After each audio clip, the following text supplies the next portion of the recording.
Hi there everyone. Here I am back after my recent event. No doubt some of you might like to hear all about it. So on Sunday the 11th of November we launched the Golden Rabbit book, and on Monday morning the 12th I had a heart attack. And as you read Golden Rabbit, you'll read all about the heart and how the universe likes to give it a bit of a hammering now and again just to bring the light out. So I have to laugh at the synchronicity, shall we say. So what actually happened and how did it affect me? People tell me I'm looking quite well, so I'm quite pleased with that. I don't feel 100% yet, but I'm getting there.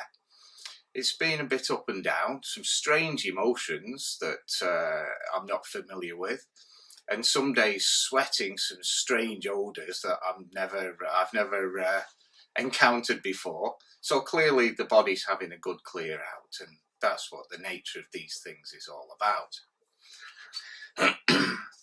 So it was Monday morning, and I'd set the clock for 7 a.m. and I was already awake at 6:30 and thinking about getting out of bed, and I got a little pain in the spine, and I thought immediately, oh, it's a bit of cramp, something like that. So I wriggled my shoulders and then it gripped me like a vice. I shot up off the bed. I thought, what's going on here? The body immediately flooded with sweat, so there was obviously some kind of trauma taking place. I tried to stand up to figure out what was going on, thought I better lie down again, which I did, and immediately thought I better phone an ambulance. So being in the UK, we have these amazing ambulance services. I came downstairs and dialed 999, and about 20 minutes later the ambulance had arrived. By that time I'd managed to get some clothes on, and I was sitting outside by the back door waiting for them to arrive. I could see the blue light coming through the woods as I lived down this narrow country lane. And so by the time they arrived at the house and parked the ambulance, I was already hobbling out to meet it. Three lovely people in the ambulance: Amanda, Jordan and Kevin. Kevin was the driver. So they get you straight onto the stretcher and strap you to it. They're asking questions 19 to the dozen, putting a cannula in your arm, asking what the pain is like. And I said it's about a 7 out of 10, but I actually had the ability to almost cut the pain totally. I have a very high pain threshold anyway, and I have an ability with my mind to just kind of annihilate it. So I found I could cut the pain, but I couldn't hold it. And so they decided they were going to give me some morphine. So my mind was arguing against the morphine, saying, I don't want morphine, don't want morphine. But I thought, you know what, I'm not going to argue. I'll just leave it up to the professionals. And then I had a sudden scan. I suddenly looked around the ambulance, said, where the hell's Jesus when you need him? And I kind of had a chuckle to myself, but I was half annoyed that he hadn't appeared. Just at that moment, a thought came into my head. Is this the end? Is this it? Is this where I'm going to fade out in the back of an ambulance? Well, actually, I'm okay with it. I'm actually very happy. And there was this kind of indescribable stillness in me. And I just relaxed into the stillness. The medics were doing their thing. Kevin was already on his way in the ambulance by this time. They told me where they were taking me, and I just went into the stillness of it. So the journey to the hospital was about 40 minutes. And they were saying, when we get there, there'll be people all around you, you know, prodding you, sticking needles in you, taking measurements of this, that and the other. And no doubt they'll have you into the theatre very, very quickly. So, I mean, they were a super team. It was just as they said. We arrived, there were people all around. They were just waiting for somebody coming out of the theatre while they were preparing me. And then we went in. And it was interesting. It was almost like I was an observer of the whole process rather than being the centre of it. And the surgeon came along and said what we were going to do. He said, we're going to put a little tube up the arm and into the heart and pump some dye in and see what we can see, and see what we can do about fixing it.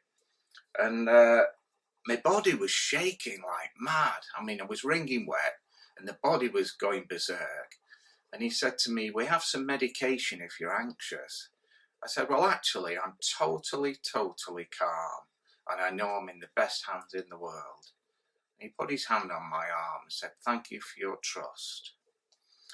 And he says, the shaking is the medication they gave you in the ambulance, plus a bit of adrenaline and drama that's going on in the body. And so he gave me a local anaesthetic in the arm, and started the procedure, which took about 45 minutes. Then I was back on the ward, wired up to a machine, and a nurse was asking me, did I want a cup of coffee? So I said, yes, please. And that was the whole nature of the process.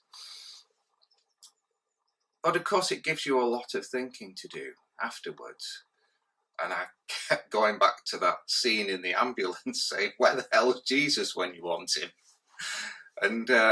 And the more I went back to that, or the more I was taken back to that, the more I got a real sense of how that Christ light and that Christ consciousness was working in the moment.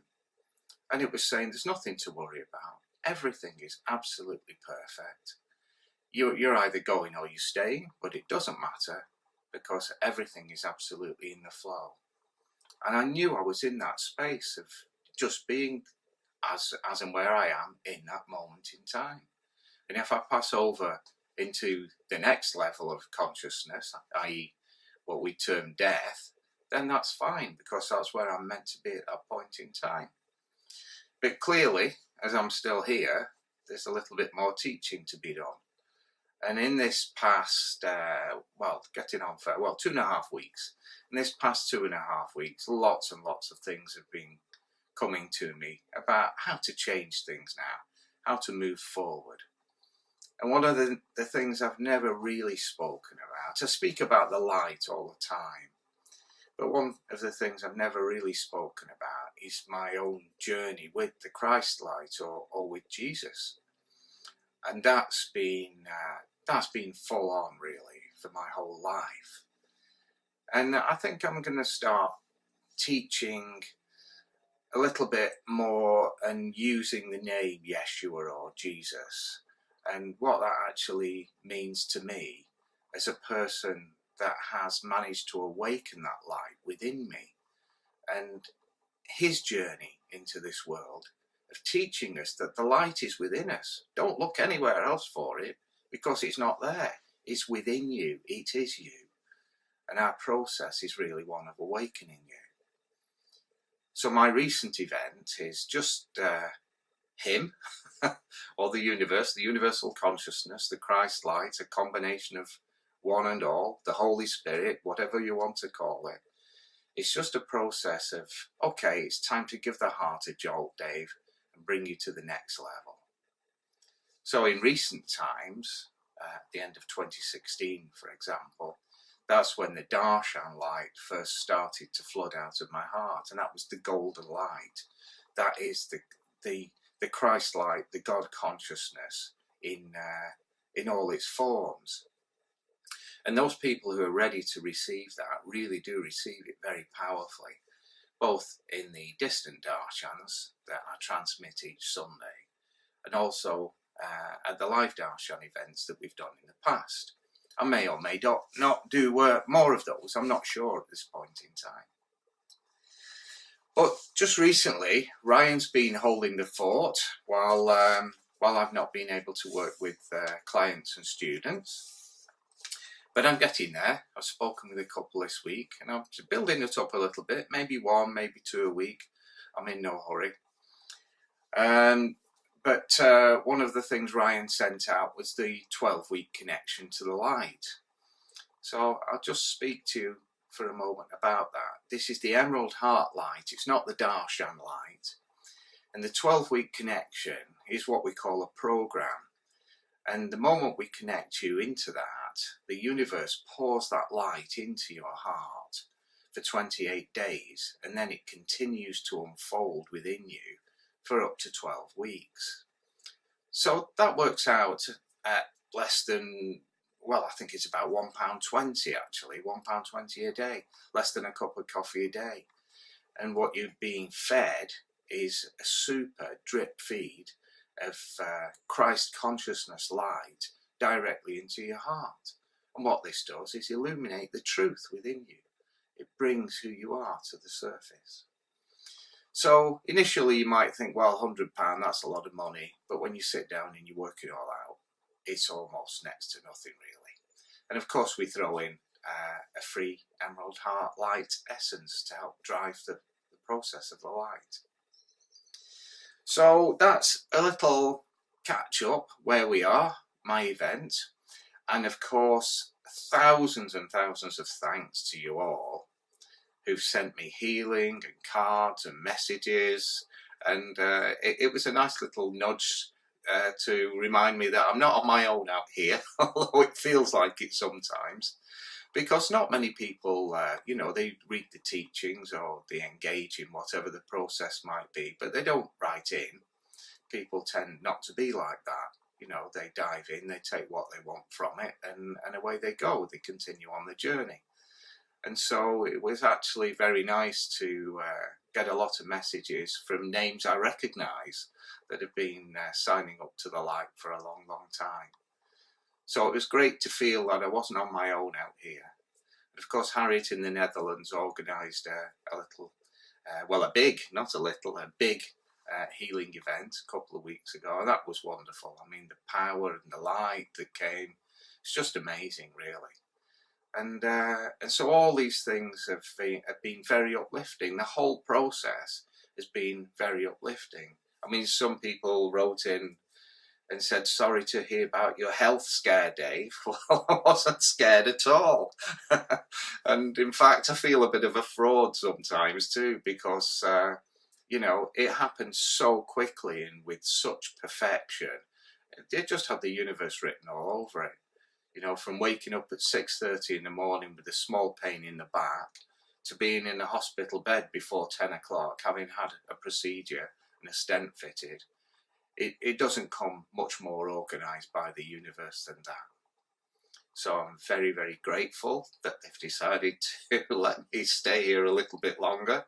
But I better get my sleeves rolled up and do some more teaching. So I'm looking forward to speaking to you all soon. And thanks for listening. Bye for now.